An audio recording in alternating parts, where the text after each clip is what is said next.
Wamba manye Manyabra ofen. Mene ye wokpon. Gbejano to ke ha wo afie yele wo ba bia ke mini tututu ya no aya ka wona ka nyem mefe ye maame ni bo hu as chief executive hu hu oye maame wo abia ke mini no ya no Me no ya no ji ake wombo modi ake wo sa maame eje ke aha wo le ake fale fi mo do chon ake wombo nyumbo jamo hi modi ni ehia afi yele ke ehia afi yele na ke wo ke pepo yele ni no ba ye ni sado kwa ko environment efe eche bonisa no mwene no ni municipal assembly ke man bi fe echabo na no wotwe oji wombo modi no wo sa maami ni dwe ke ni bi yo ni wo mu di gote sa me no wo ji fe ko ni maami afi fale ni eche mu aba dani wo yi wo pepere adufo ni ba ne do no ni wotwe poten ngene ne. Oh, okay. Ne kaji membi bo maami pe alo koko pe gbe ke ni bi fe fitai be wo kole keje maami a ka ashibaria. Wow. Ni wo ya pe maami a geti agbere bo bari agbele hu oba ji ko te sa mi agbere wo sa ife ke ya keke gbe ni boto ma je maami fe to mo school junction geti fa mi gbe ke di bi na fe a ji fe ni ke bo yo ne wo jira wo mi kui me ko me ye James Town gbe da me tunu ye je me ko me ya fi ye gbe da me tunu ye je me ko me ho ye Pentecost junction gbe da me tunu ye je dani me ko me school junction bi na me tunu ni wo jira wo mi bona fe ni wonye wo tunu ye ni be kuku obi ye wonye wo tunu baba o ni mami afi fo ke ba wa afi ye le aba no ojuba yo kachona wonye me ni ye hia ni ame sana me fe fale ye je me ni jinu ndo ko ame oka ma ke me fe mene wo jegbeni wo ha na ngamo shops. Okay. Wo ke mo fe mo no gbele shop den che o hie environment no ni bolibu culture ni yo je ke di bi fe ogbena aja ke bo o ba je bi no sami ko ni ke ma shi se ba sheje me ni aloju e ke ni bi no mo fe mo ino yo o ye egbe ni bo o sa je me ni je me fi o fale bona fe ni ma mi ache ha wo no wo ke ya fi ye me no come and be afi ye mi ke ma bi aka afi o afi ni nu chode nche jomo acheke no ye wo no amen ka wo yi gbo wo yi pe wo konji ano ajowo alo te di ko akaba fo wo te chimu wo fe kobe ni wo ke so mo awo ma ma ni wo nye no fe no wo fe egbo ma na emi ke tun kobe fe mo no ma akọ e mama papa na ebu no jino ni pa agbe e ma bi fe kamera wo mi ni afi de wo ye loju pa ni wo ye loju ro popule le o fe ready gan popule o mo bo ba ye pepele ke hien no mes no jini yo orado 2024 clean up exercise no one na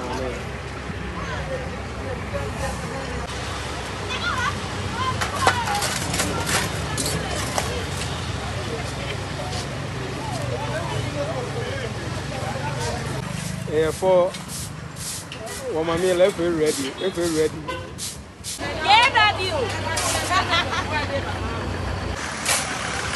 oh clean up exercise no na feel when I get more from ready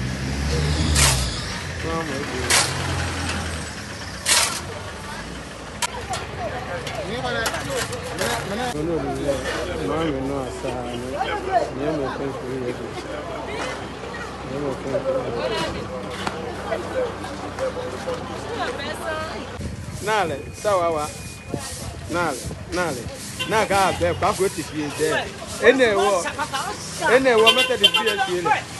method fie. Oh, ko mo clean up exercise no. Ni EFL ka o ka wo mami me of bladders can be mo fian mo ke e he wo mi. Ma kan ji boni afio. Wana fe ni wo ko mo wo he ate odugba wana ka shi die ko ne. I'm from Mabombo de Konikehi. I will. Bon, Omo 2024 clean up exercise. It can't be a yes and 2 hours. I'm going to watch your good morning. These are some of the things called by year after year. You are controlling here. I'm from Mabombo de Konikehi.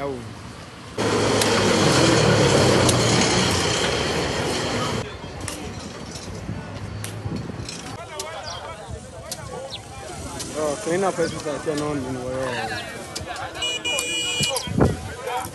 together with traditional council and municipal assembly. Man of the man of the match.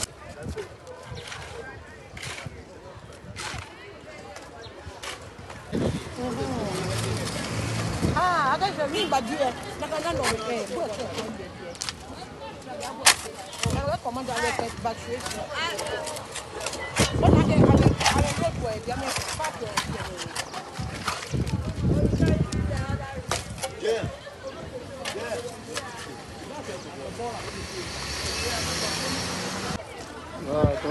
clean up exercise and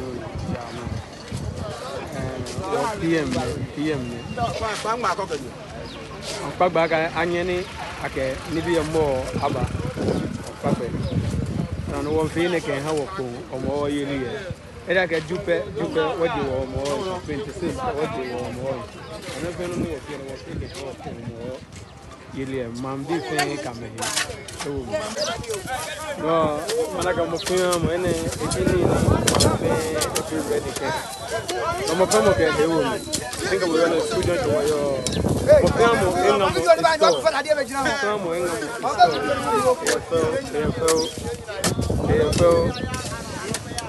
oh, second Hamande Omo.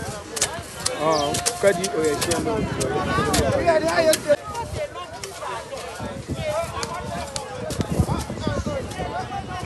No going to have for Benny Pragia driver, separate campaign. A woman, I'm a pack, I'm a Pragian fan, I'm in but I'm impressed.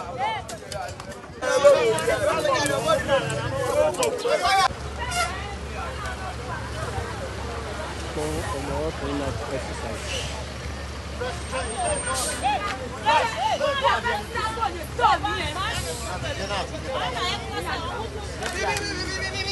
Right.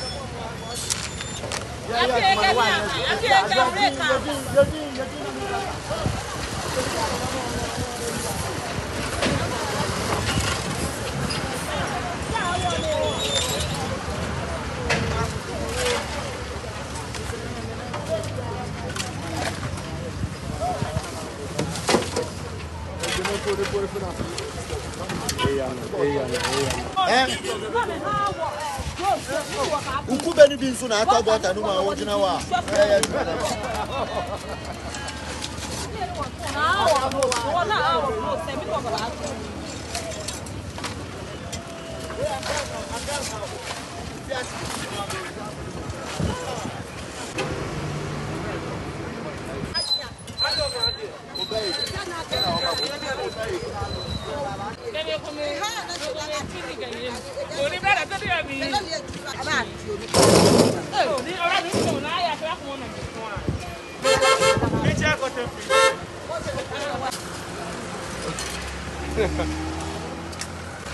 Only tomorrow only, yeah, no. Yeah, forget it. Tomorrow only, yeah, no. Yeah, man, you mean shit.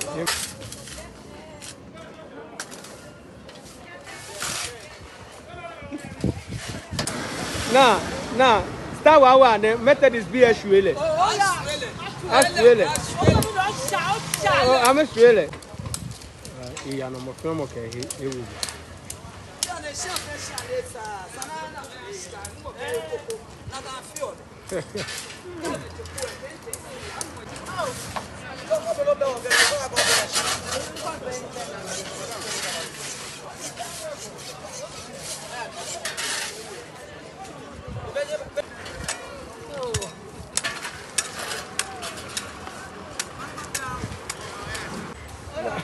A friend of me say a family. Now you know where I'm a danger. I got blown when dressing up in Joanna got the office. Hello, Nistona. Clean up exercise. Clean up exercise. I'm in a walk. What bluff me fail? What bluff me? What fail? I'm in your charm. Bluff me, medium charm.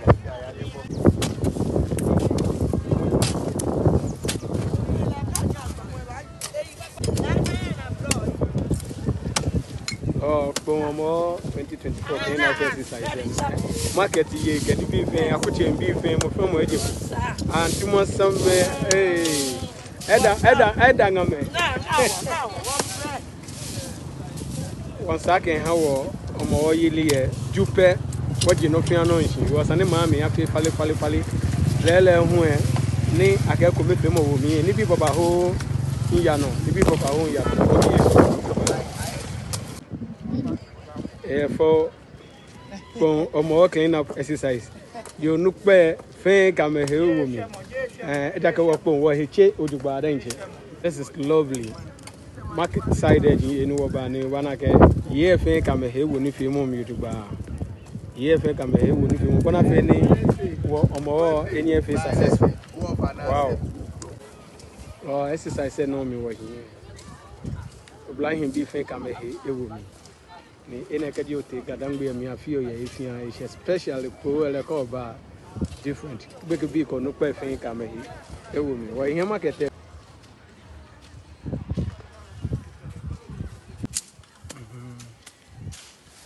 o ya market to no le asa no fin ano mo fin mo ke e wo mi ni ba hu ni ba bembe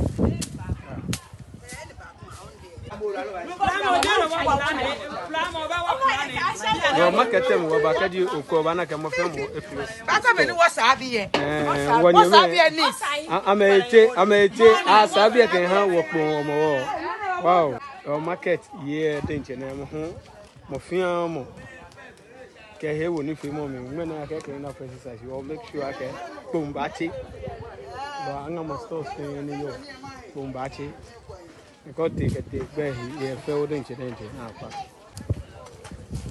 I don't know me what here. Auntie Alberta. Oh, graduate. Hey, when I clean up exercise, nah, when I so just way me get teachers. Wow. And it's like a phone where he changed no was some of no of you.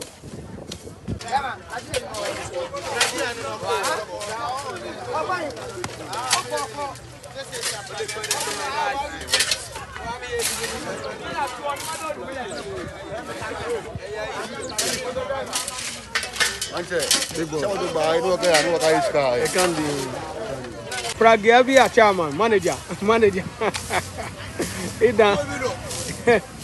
Neka koni ba nye cho be no ba na agbe na ba ka tu fi mo fi mo na ka gbe ga koni na le e ba nye cho yo no fe no ya no mo fe mo ga e wo mi odugba si gbe ke koni ni fi omo bo gbe ke koni ni yo je e ba nye cho le we ba ga tu fi mo fi mo gbe ga gbonyu e fo fi mo e fi ready Zoom live be on the Mofamo ready. One some mammy, one sack for mammy. Okay, na bele, a yano, Mofamo ready. Mofamo ready, a yano. Market, yeah, Bluffo me, Bluffo me in bed. Wow. Yet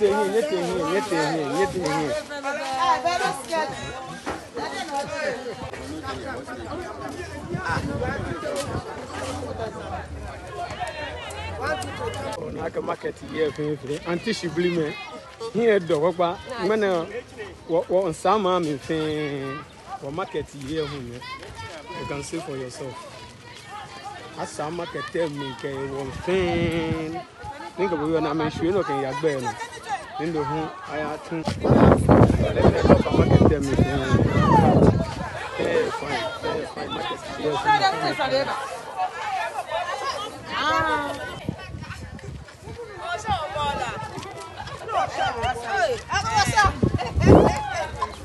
You are a Youth Association. Lawyer, COVID, and Leno, you were chairman. Chairman, live in a minute. I know you. Men I can live in a man be black, blow a shovel, and be minute in Oniano for 10. If you find more from what I can about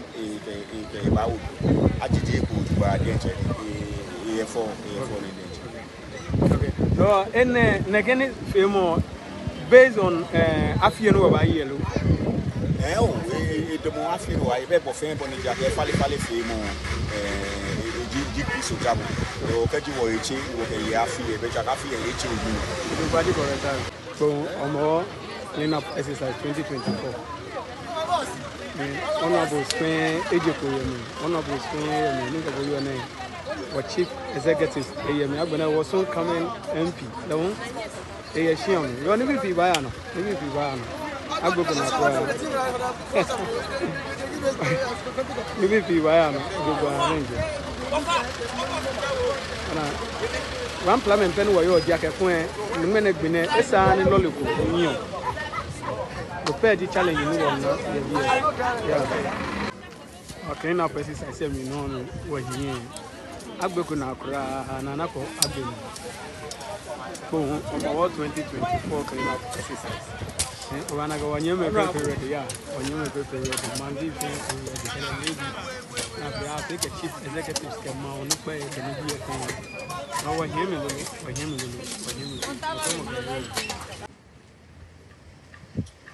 Chale we. Ego chale. Bon mo clean up exercise no yo mi ni Honorable Williams anobe den e ko so I know better when it's here. After you be fashion, necessary say you be important. Said yeah, also making sure that my friends and I also buy. Okay. And to me say afiwe nkrofo ahe na wa catch rom say ombekwa na onde uma afi. Oh, I mean, I guess that's also me 50 years. And you go for sure. Obia few. Wow. And you say no, and you just boom. You be from our nation to Apollonia down.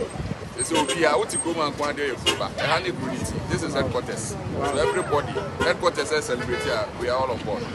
Go with the inside. Okay. Chama, me no know. Oh, ni na roji to ni APC we afie okay ni afie start of Monday ke la ga jasa no sa o ma oni me ni ba o ni me ni je e ku me na be ba ma me na ka she o ma me e be echi e bi no me na wa bi aka chief in collaboration with the assembly aka she wa ni ma ga achi o fit na few ka o sha afie no ba ya ni o fe wa bi ne as a problem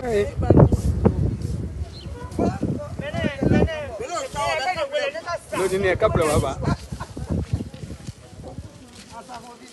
Asafombi